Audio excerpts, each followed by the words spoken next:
From our nation's capital in Washington, D.C., this is the Washington Report with Congressman Devin Nunes.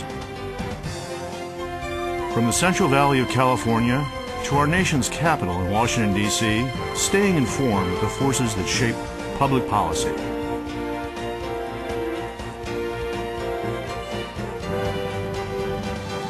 Here is your host, Congressman Devin Nunes. Thank you for joining me today for our discussion on our nation's role in the war on terror. The Washington Report is my way of sharing important information on current issues directly with you, and I welcome your comments or questions. In our discussion about the war on terror, I want to start with a snapshot of the big picture. In a few minutes, we will have the opportunity to go deeper into the issue with an expert from the American Enterprise Institute.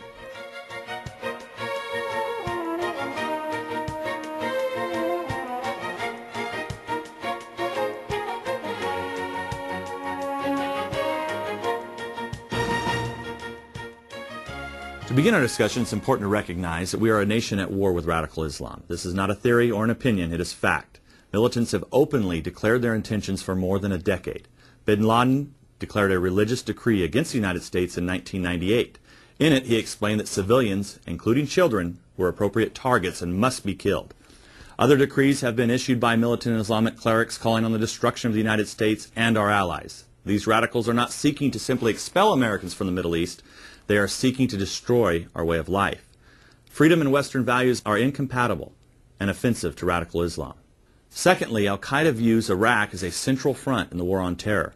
Al-Qaeda's plan in Iraq was discovered in formal communications between terrorist leaders. They intend to drive coalition forces out of Iraq, establish a religious government, and extend the jihad to other secular countries. Terrorists are seeking to make Iraq a home base for future attacks around the world. This is a fact that the United States cannot afford to ignore. Thirdly, the war on terror has many fronts. Terrorists have established networks around the world, not only in the Middle East, but Southeast Asia, Africa, Europe, and the United States. In recognition of this fact, our nation is leveraging all of our national resources in order to remain on the offensive. We have killed and captured many terrorist leaders and have disrupted their ability to act in a centralized way. However, militant Islamic groups maintain a presence worldwide and threaten our nation's democratic allies. Al-Qaeda also understands the importance of another attack on the United States. For Islamist extremist groups, 9/11 was the shot heard round the world and has served as an essential recruiting propaganda. The only way to address this threat is to stay on the offensive.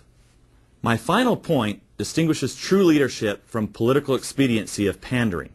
The war on terror, including our efforts in Iraq, has not been lost. Some congressional leaders have irresponsibly suggested otherwise.